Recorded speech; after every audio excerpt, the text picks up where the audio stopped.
Let me introduce Jeff Holland, the current executive director of Endorphin Power Company and the uh, co-owner of New Mexico Wellness.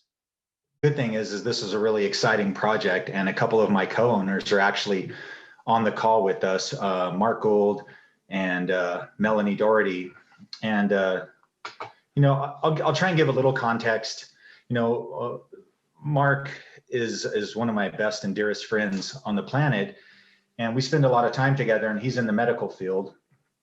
And I've known Melanie forever, and they know that I've worked at EPC, and they've both supported EPC through the years. And over the course of the last several years, we've all been in one way or another in the field of recovery, substance use disorder, mental health, what have you. And over those years, you kind of build a reputation. And I would like to think that all of us, all the co-owners of New Mexico Wellness have built a pretty strong reputation as being, quality providers, if not highly sought after. And there was a time when, Mark and I would ride around and we'd talk and we just, discuss things, and people were recruiting us. Like, people would be like, "Hey, Jeff, would you come be a clinical director here? Or would you come do this here for us? Or would you consider leaving?" And Mark's the owner of a company called Rehabilitation Partners that does a lot of work in assisted living homes, and he got into rehabs. And people kept asking him and his company. And we were driving one day to meet a friend of ours who's one of the co-owners, and we just kind of threw it out there, like, "Man, we should just start our own thing. Everybody's always asking us to do stuff. We should just do our own thing." And it's kind of been something that's been in the back of my head for a long time. And that kind of evolved into, like, well, if we did this, like, what would it really look like? Who would possibly want to do this with us? Who could we get that we trust? What would be our dream team? And so we thought about this, and lo and behold, Mark and I talked about, like, well, who would be another good partner for the medical side? And his partner in Rehabilitation Partners, Carrie Irvin, wanted to be a part of this. And she's a quality human being and does a lot of work with Mark. So that made sense. Obviously, Mark and myself would be core members.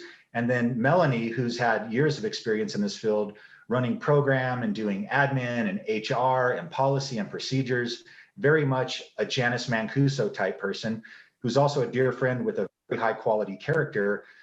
She expressed interest, and we're like, well, yeah, that's a given. And then a very dear friend of ours who runs a program in northern New Mexico called Hoy Recovery in Espanola, who is just a whiz, clinical, Medicaid, billing, just you name it. He's built a program from the ground up, and his name is Ambrose Barros. And so with that, we kind of put it out there, and everybody was like, well, if it's us 5 that are involved, we're all in. And so that's how it started. We didn't really know how or what it was going to look like, but we just knew that if we were the core 5, we all knew each other, we all trusted each other, we knew our character, and we were just like, okay, so let's next step it. And the trend right now with a lot of places is to kind of do the fancy thing, right? Like, get the big house in the nice neighborhood and kind of create the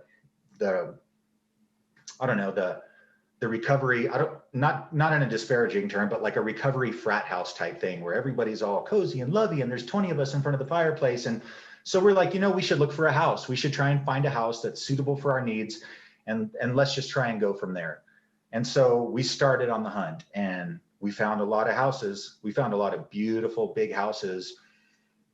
One wasn't zoned right. One needed a bigger septic system for the purpose. One wanted too much money. One needed too many renovations.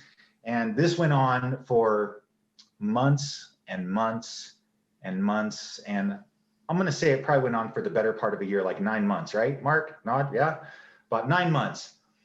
And we were just like, look, you know what? We're kind of at the end of our rope. And Mark and I had actually reached out to this guy who built assisted living facilities, who we had talked to several months before. And I thought, well, it's, COVID, maybe he has an assisted living facility that's vacant that we might be able to get into, or he could help us. So we reached out to him, Jeff Stubbe, and he said, "It's funny that you should call me today. I just listed a property that I think might be, right up your alley. The only thing is it's for sale. It's about 5 times bigger than you need, and about 5 times more expensive than your budget, but maybe they'll work with you. And at that point, we're just like, okay. So we arranged a tour, and it turned out to be the old Felician Sisters Convalescent Home for Nuns in Rio Rancho, New Mexico. About 44 rooms, half of it kind of a convalescent model where it's a little bit more institutional feeling, so they could provide medical care. A massive commercial kitchen, a massive sanctuary, 40 ceilings that could probably hold about 300 or 400 people.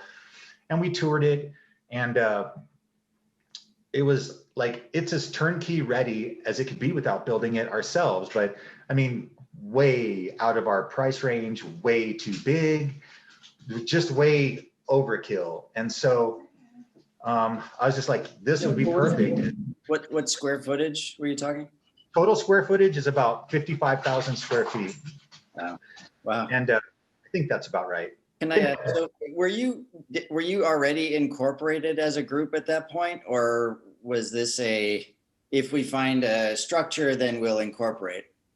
Yes, the latter. So we were just waiting. We anticipated that we wouldn't get this, and we just wanted to find something and then move from there. We didn't want to do all the work only to be shot down. So we got everything we asked for, incorporated, got the business license, and then figured out how much all of us should put in to start with.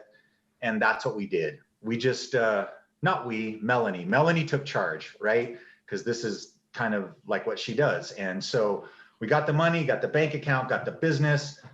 She got in there. Her mom and her mom's friends volunteered for weeks to clean the place top to bottom. We got the commercial kitchen, we got the sanctuary. We actually got a little more than half. We got 24 beds, 2 wings, a male and female side, the nurses station. We got an admin side with offices. And so we were just like, okay, I guess we have a treatment center. So now what do we do? And we started talking about how program will run and what it's going to look like, and what's going to, aside from the people, and I think the respect that we have around the community and in the state, what's going to separate us? You know, what's going to make us different? Because there's certain things that you have to do, right? But it can be how you do them and the energy that you put into them. And so we just really put a focus on culture, right? And it's, I don't want to use sports as an analogy, but the culture of your team dictates usually the success of your team. And first, we all bring a culture to the table of respect and dignity and positive regard to clients, but we wanted to create a culture that is welcoming to everybody. And what we mean by that is the population that lives in and around New Mexico are very diverse. And so, very much in the spirit of EPC, we can't bring in someone who is, we'll say Native American, who is not really a 12-step person, who is not really a faith-based person, but puts a lot of value on their native culture. Well, how do we foster that? How do we allow that to be embraced while they're in treatment and going through detox and all that? Well, we just said, we just do it. What we do is we make space for that, and we invite the people who they use as support systems from their reservation or their tribe to come in and work with them while we're working with them. So that's a big part of what we did. We're like, hey, if someone wants to work with a traditional healer or they want to work with their shaman, then we are going to make space for that to happen. And so that's what we started doing, is we started building not only the culture of the business, but allowing for a blossoming of the culture of the people while they're there, instead of trying to cram them into like a social model or a 12-step model or a faith-based model. Now, we've been open for a few weeks. We've got a few clients. And so it's really, really just getting going. But we've had our first clients are all Native American, because we started reaching out and trying to build bridges with tribes and really, let them know, hey, here's what we do. And when you ask us how we're different, first of all, we're going to tell you who's involved. Almost everybody knows each one of us in some regard. And that's impressive. And, like if I was looking at the team without me on it, I'd be like, that's an impressive team. But where's the substance? And so when we talk about what I'm talking about now, it's important to them. We're finding out that a lot of tribal members are being sent far away, out of state, many states away. And for people that are used to being close to their family and really tied to their people, you might as well send them to a different planet. And they were struggling because they would go there, they would pay a lot of money, and after 30 days, it was like, bye, see you later. So phase one of what we're doing is what I'm talking about, the detox and 30-day inpatient residential treatment. But we have plans for a phase two, which is up to a 90-day short-term inpatient stay where we can get them a little more established right out of treatment. So you're not feeling like, wow, the scab's just been ripped off, now I'm thrown out into the world. So what we want to do is allow them a time like a settling, right, to where we can do intensive case management and really get them with appropriate resources, not the first resource available. That's a common mistake with a lot of people in the treatment world, is everybody's vying for the same transitional bed, or everybody needs the same intensive outpatient. So a lot of people go with what's quickest instead of what's best. And I think our motto is like, you know what, it's not good because it's done because it's good. And we have to remember that with everybody that we see, because not everybody is alike. And so while we might have a resource that's available right now for John Smith, and this is like, you got, you said you wanted a transitional bed, well, here it is. Well, what if they don't want that place? What if they've had an experience or it just doesn't fit with their culture? Well, then we need to be appropriate and we need to find them something that does work. And that's what we're going to concentrate on. That stems everything from medically, clinically, socially, culturally. Everything that we're doing is really trying to be individually tailored to that person. And we understand that you can't do that for every single person. And sometimes with mental health, that can be a challenge, but we're going to do it to the best of our ability. A lot of personal attention, a lot of what it takes to make connection. Connection is a big deal. And so we want people to feel connected to something while they're with us during that short-term post-acute stay. And then hopefully they feel more comfortable going in to something a little more long-term if that's what they choose. Hey, Jeff, can you do sort of a compare contrast with a lot of the EPC policies that we conjured up along the way? I mean, I remember that in 2007, we spent a year building a structure, and it was almost harder developing a program. I mean, deciding on, okay, 30 days sober before you can come in. Where's the smoking area? I mean, that moved to 3 different places, and eventually it moved to the parking lot across the street. Well, we have the world's largest parking. We have the world's largest smoking area. It's called the entire rest of the world. That's right. Right? That was our policy. That's right. Exactly. And so what's the payment from, like, what's rent? Is what kind of, go into the program more and some of the nuts and bolts. Nuts and bolts are, as we're trying to get approved through Medicaid right now and get in network with insurance. And obviously, that's its own living, breathing animal that you have to tame in a certain way. Right now, honestly, we're taking cash pay clients, and we've taken a couple pro bono clients because people out there need help. And so just because we're waiting to take insurance doesn't mean that people are just going to stop using and stop needing help. So that's the main thing right now, is we're taking people right now, whether they can pay or not, only a certain number, because we gotta payroll our staff that's working with them. So the rent, there is no rent. If they move into the aftercare, one thing we've done with EPC was the first transitional housing facility to ever be accredited for insurance so that insurance would pay. Blue Cross Blue Shield realized that it would be more advantageous and more cost effective for them to pay for someone to have secure and stable housing than to have someone in and out of the emergency room, in and out of the ER, in and out of jail, in and out of treatment. So one of my classmates when I was in college worked his way up through Blue Cross, and this is something we talked about from school. And lo and behold, when it came time for him to step up to the plate, that guy made it happen. And that's Russ Lyles with Blue Cross Blue Shield, and we've actually done a video on the EPC Facebook page you can check out. So EPC is the first transitional housing to ever to be accepted into a network of insurance providers as a value add-on. And so that's what we're going to work with if they can't afford anything for the short term. But you know what? If someone really needs it, then they're going to get it, right? And we can, sometimes you have to kick the ball and build the field goal later. That's the EPC way, and that's the New Mexico Wellness way. We try and make bureaucracy kind of the ignored stepchild, but it's still there. So we have to feed it every once in a while.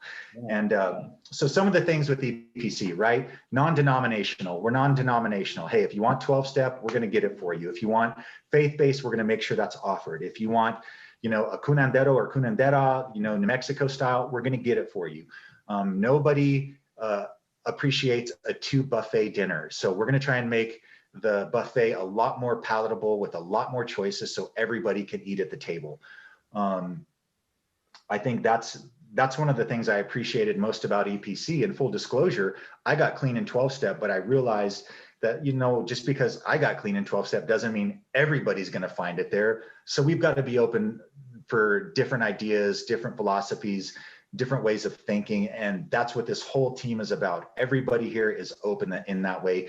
And so we're all really good sounding boards for each other when it comes time to make decisions like that. Hey, maybe we should check this out, or hey, maybe that's not a great idea now, but maybe later. Exercise. Okay. I was going to say, how about the structure of the rooms? I mean, so to some extent, our transitional housing units at EPC, that was a little bit intentional, where we had bed and bathroom solo, but people had to come out and use a common kitchen. Is that similar or different at New Mexico? So here's what the rooms at the treatment center look like. There's a bed, there's a desk, there's a bathroom, there's a nightstand, and there's a common kitchen, and there's a common area for people to commune. Community is important. One thing I think all of us agreed upon, and this is something I got from really witnessing firsthand pre and post, you know, coming to EPC, is people need their space. Now we could tout this as a much bigger capacity if we wanted to double up people, because these rooms are big enough to do that, but people need their space, right? So we're single occupancy rooms. The rooms are really nice. They have like walk-in closets, literally, and they have, each room has their own bathroom. And then we have that big commercial kitchen where we're going to, you know, once we get our census up a little bit, we're going to be working with nutritionalists and, you know, bringing people on board to cook. And we're going to incorporate people's diet and how we can adjust that to help them feel better, and talk with them about that, right? If you come in and you haven't been taking care of yourself very much and you've been eating like crap or eating crap, we want to talk with you about that and see how we can help. So that's going to be another component. And a lot of that, from my perspective, is EPC. And I think from the other owners, they've all witnessed this in other areas, whether it be the exercise or the diet or the having a personal space. Like, we've all come together and agreed, like, hey, this is what it should look like, because where we've all traveled and been, this is what seems to work the best. And who do you have there that is, quite honestly, the hard thing for me was the relapse. I mean, who, you know, somebody dealing with that type of problem. I mean, in the early days, we hadn't even finished construction. I can bring up Carlos. A few people here remember Carlos. I mean, I walked into a room, I don't even know if it was plumbed yet, and he's sitting there smoking and sleeping in the bed. I said, Carlos, you can't do this. And then there was another guy that, you know, he basically had relapse, and he was in, Robert was his name. He was lying in a bed. Janice is shaking her head. And you know, it was nice that we had mats across the street, because they really came to help quite a bit. I mean, if somebody had relapsed, I could make a call over there and they could, you know, take them in, or at least have some help. I mean, where you're at, when that happens, because I think it's inevitable, who deals with that? So right now, since we're only in phase 1, which is detox and RTC, we're not a mandated program. And a good example would be, we had a young lady come through last week that was in for alcohol detox, and she had gone through another treatment center and you know, fairly quickly relapsed, and severe, really tiny girl, really like maybe 100 pounds, 5'2", comes in with about a 0.42 BAC, right? And it's strong. So we're not a lockdown facility. So if someone decides they want to leave, whether it's because they hate us, they hate the program, or they just want to, which is usually the case when they're going through peak withdrawal, the main thing we do is try and help them and say, hey, we'll help you through this if we can, but we can't keep them there. But what we can do is when we let them go, well, obviously we make sure they're safe and we follow protocol as to, you know, where they're going and things like that. But we let them know that, hey, no matter what happens, no matter where you go, no matter what's going on, we're going to be here for you. So don't ever think that you don't have an ally. It doesn't matter how messed up you are, how desolate you are, how ashamed or how guilty you are. You can always call us and we're going to do what we can for you. And that's something when people ask a lot about EPC, because EPC's got an excellent reputation. It's definitely the most sought after transitional program in New Mexico. And so whenever I give tours or people are asking about us, like, why are you so good? And they always ask so what's your success rate? And how do you define that, right? Is it someone that leaves EPC and stays clean and sober the rest of their life? How do you even track that? Is it someone that leaves and is productive and healthy and has a good life, and maybe they go from being a daily heroin user to a once in a while beer drinker? Is that not a success? I don't know. But here's how I define success. No matter how they leave EPC, they know they're always a part of EPC. And so if Sam Slishman comes to EPC and he stays for a year and does phenomenal, he just blows the program out of the water and leaves. And when he leaves, we're like, hey, Sam, no matter what's going on in your life, you're doing really good. But if you ever falter, you ever stumble or ever relapse, you always call us, day or night, call us, and we're going to do what we can to help you. Let's say 6 months out, Sam relapses. And in the past, when Sam relapses, he stays out there for years. He uses up resources and cops and ERs and paramedics and jail. Well, let's say he relapses, and after 24 hours, he's like, hey, you know what? I can't do this, but what am I going to do? Wait, EPC said they would always help me. And you call EPC and you relapse, but we prevent everything after that. Is that a success? I consider that a huge success. I consider that almost one of the most important successes. And so that's how we're going to operate at New Mexico Wellness. We may not be your answer. We may not be what you like. We may not be what's appropriate for you. But you can bet that when you leave, you're going to know that if you need anything, you can come to us. And I'm not just talking about you can come to us only if you need treatment or detox. You can call us if you don't have an answer for a shelter, or maybe you're not ready to quit using, but you need some food. We want to be that place. We don't want to just be the place that you can come here, we're going to take your money, and now that your stay is officially over, according to what our policy says regarding how much you spend and blah, blah, blah, you're out the door, and we'll hopefully find you a place, but if not, good luck, so long, see you. That's not what we're going to do. That's not how we operate as people and as a company. I feel like I used to give a similar speech. I mean, what I used to say was, if you wake up in an emergency room 15 times one year and 2 times the next year, can we call that success? I mean, it's technically by the standards of SAMHSA and everybody else, it would be called harm reduction.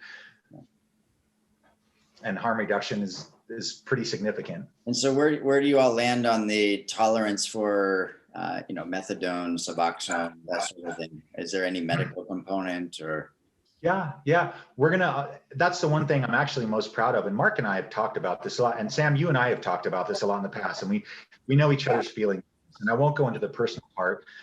I've had a reputation, a bit of a pariah in my field, because I was never this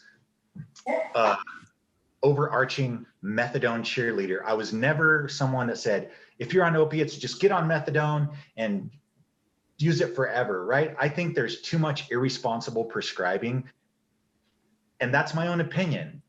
So here's the deal. Is there a way that if someone comes in and has never been on methadone, that we can use methadone responsibly? And instead of reacting and saying, well, you're on opiates, we're just going to ramp you up, get you up to about 105 milligrams. We're going to level you off. And if you feel bad or have a headache or don't feel great, or you're sad or mad or glad or happy, we'll just up your dose. And just, if you need anything, come back and we'll adjust it.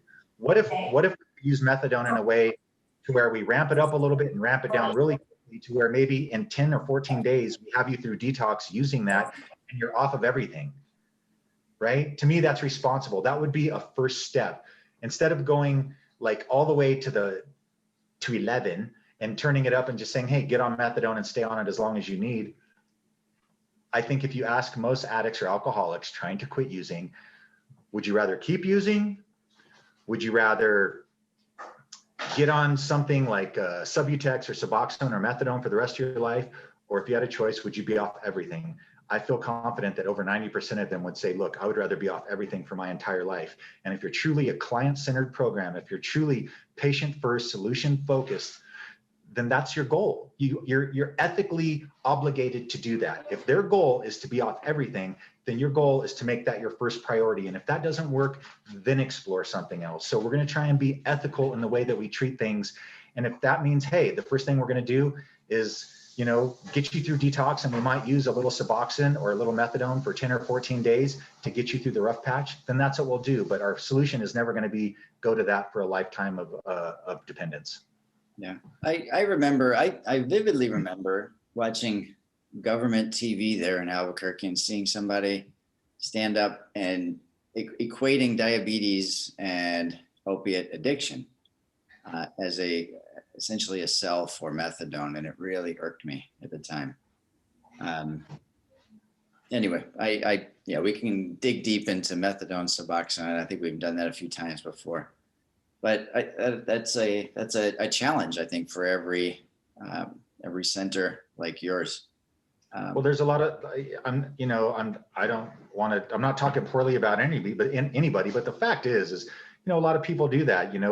When you leave here, we're just going to get you on some Suboxone or some Methadone, and, because it's easy. It's what's easy, right? It's an easier way to feel good about making them leave stable and saying, well, we did what we could, right? Well, did you do what was right, or did you do what was easy, or did you do what the patient asked for? That's what we need to be asking. Did we do what's right, or did we do what's easy, or did we adhere to what the client said they wanted?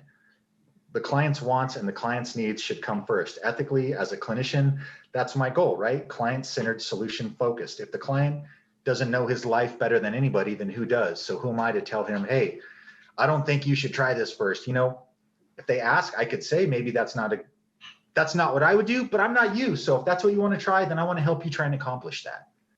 It occurs to me that you actually have potential for somewhat of a study. So in 2003, when thinking up EPC and the name, a lot of people that I talked to about it said, "Oh, you're going to make a nonprofit. You're going to make a nonprofit," and I didn't know anything about business at all, but it just seemed like, oh, I guess we'll make a nonprofit. I had a meeting a week and talked to different people. I was like, oh, let's just do this.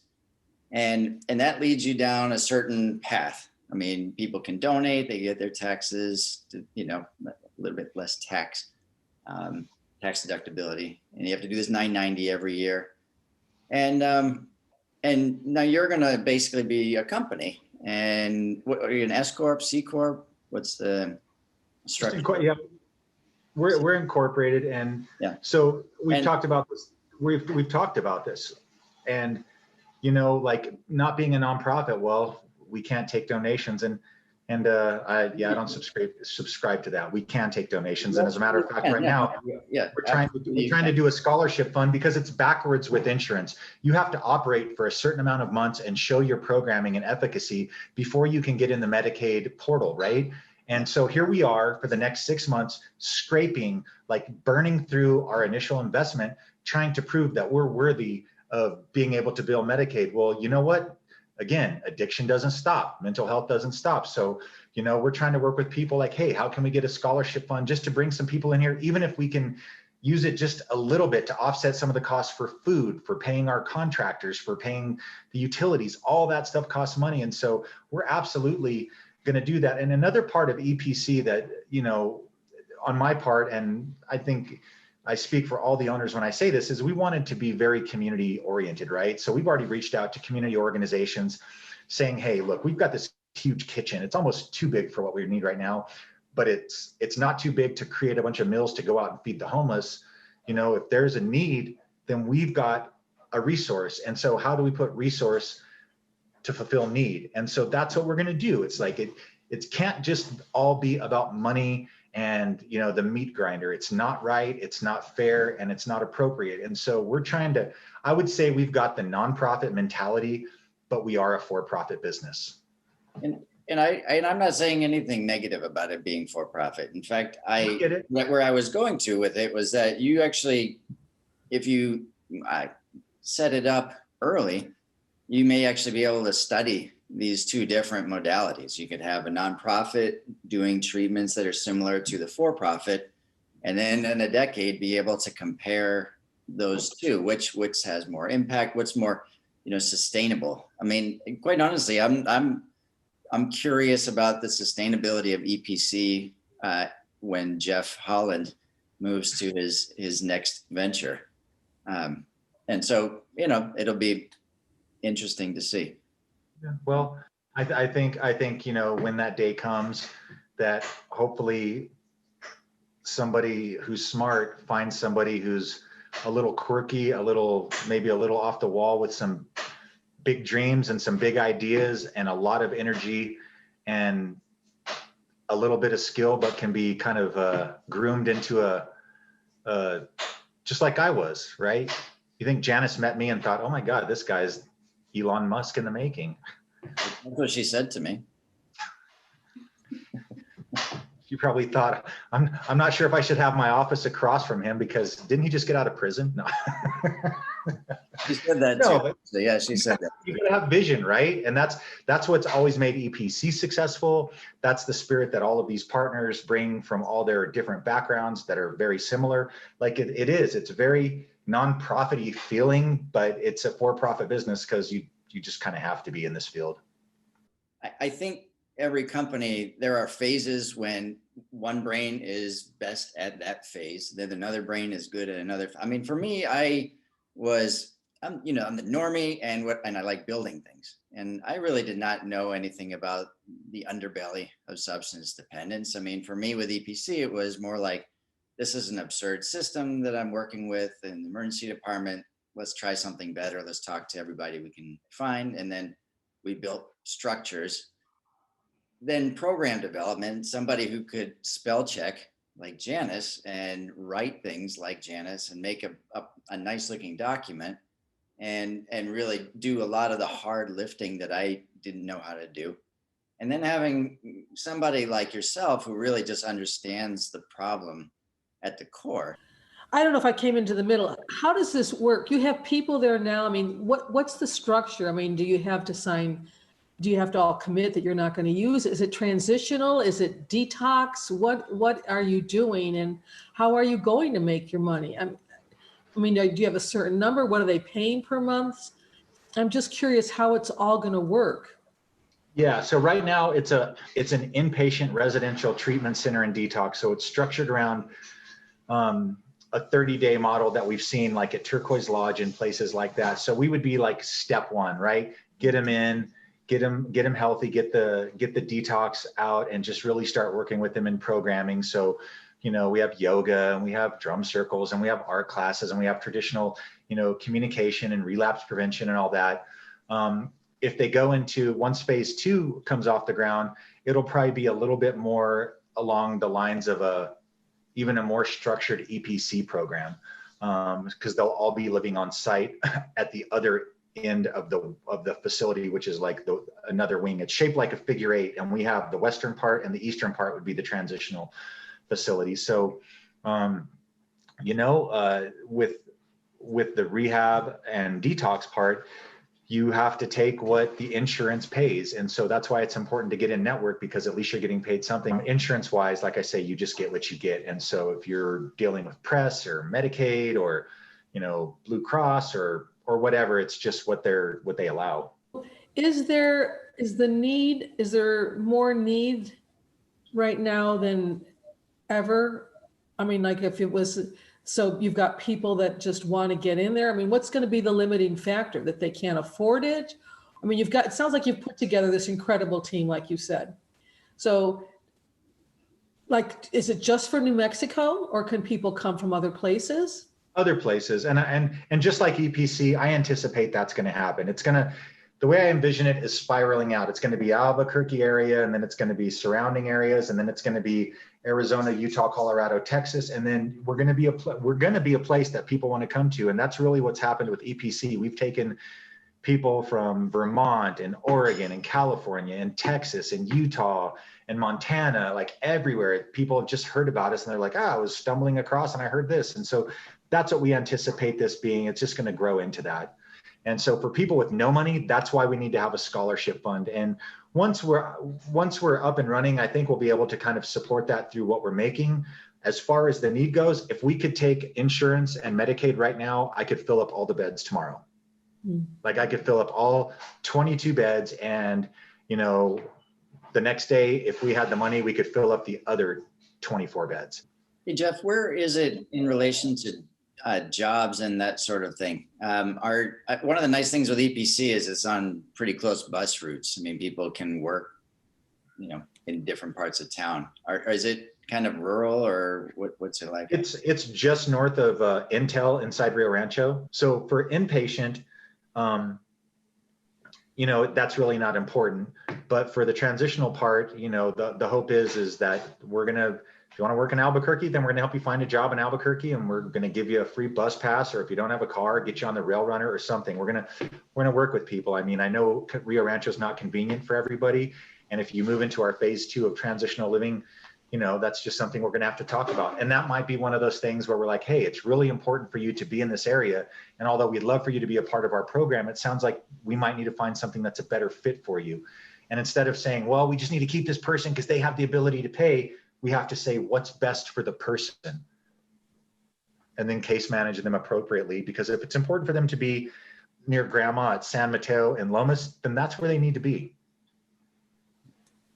And so I think any conversation now probably should have some discussion of COVID. So what's the thoughts there? Is it just let's keep people? Are you doing a lot of testing, or test everybody? Get everybody vaccinated ASAP, or rapid testing and PCR testing? We Southwest Labs, a good friend of ours, John Lahoff, owns talk about a good time to have started a testing lab for like other things like toxicology and stuff. Luckily, he's a really good friend of ours, so he has given us the opportunity to make sure that our incoming clients get immediately tested. So if we have someone that needs treatment and we bring him in tomorrow, then he'll get them tested like 8 a.m. in the morning for us. Oh, that's great. Will you do a weekly thing, bi-weekly, or actually, how are you doing at EPC right now? Man, it's tough, right? Because people work, and at first it was a lockdown campus. Like right now, we have no outside activity, like no groups, no meetings, nothing. And Susie and I had to really think about this, right? Because there's a lot of groups that depended on EPC, but everything shut down. And so we just had to, again, we had to do what's best for our clients, and our clients are the most important. And we brought them into the decision. We had a meeting at our Wednesday night meeting and said, how do you guys feel about this? And at first, I think everybody was a little kind of like, when it started ramping up and it got real for everybody, they're just like, hey, lock it down, masks. We've had one COVID scare, and that is phenomenal because every treatment center in the state of New Mexico has had a COVID outbreak. Every hospital, every assisted facility has had a COVID outbreak.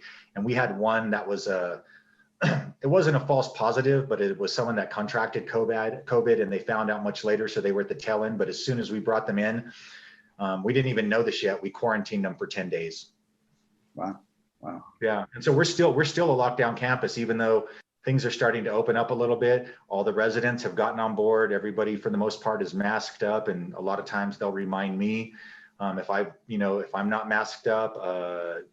People have signed up for vaccines. Some people don't want to sign up for vaccines, and that's their prerogative. But we've just tried to keep safety as the #1 priority. Is the 4-pillar program still a thing, or has that morphed into other stuff? It's still a thing. It's out. It's the core of what we do. Okay. Every Wednesday and Friday, Susie goes out with Marissa, who's on here. They go out Friday and work with APD to do outreach to the homeless and take water and food and snacks and case manage on the fly. And then Wednesday, some of our residents who did that got so inspired that they've taken it upon themselves that every Wednesday morning they go out and they make meals themselves, and then they go out and pass those out. So community and service, and we still got the gym, and exercise, all of it. It's education. It's all still a part of what we do. It's the cornerstone of what we do.